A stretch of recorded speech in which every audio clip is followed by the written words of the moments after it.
Welcome to The Gavel, your weekly Denver City Council wrap-up. Here's what happened this week. On Tuesday, January 17th, the Safety Committee heard a briefing on the Behavioral Health Needs Assessment Report. The report outlined behavioral health needs, the help available in Denver, and the service gaps in the community.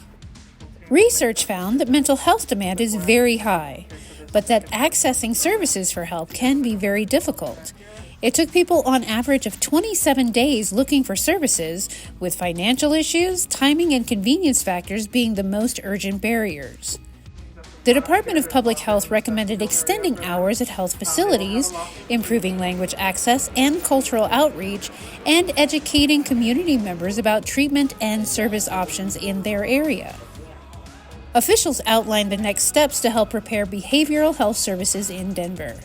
The city, through the Department of Finance, is bringing on an evaluator for some of the ARPA investments that were made across multiple departments to identify exactly what performance metrics we're going to be using, how we're going to measure progress, how we're going to measure against what success looks like for a lot of these contractors.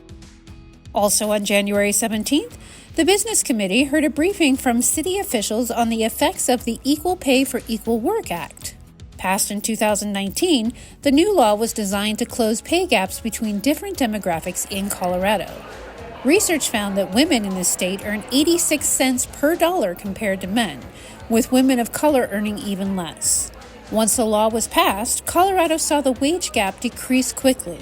In the states that do not have equal pay laws, the gap closed by 2.2%. In Colorado, that number was 6.4%. The study also found that men's wages did not decrease to reach that equal pay. Officials are encouraging other states to pass similar laws.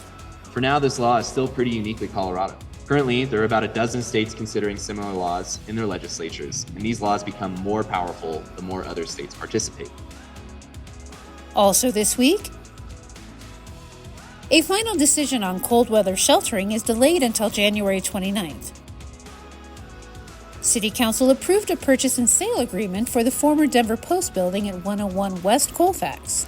Next, the Finance and Governance Committee and then City Council will have to approve financing in the coming weeks to finalize the purchase.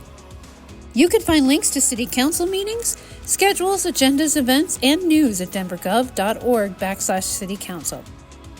Denver City Council meets every Monday at 3:30 at the City and County Building Council Chambers, or tune in live on Denver 8 or Zoom. Be sure to follow us on Twitter, Facebook, and YouTube for Denver news, events, and information.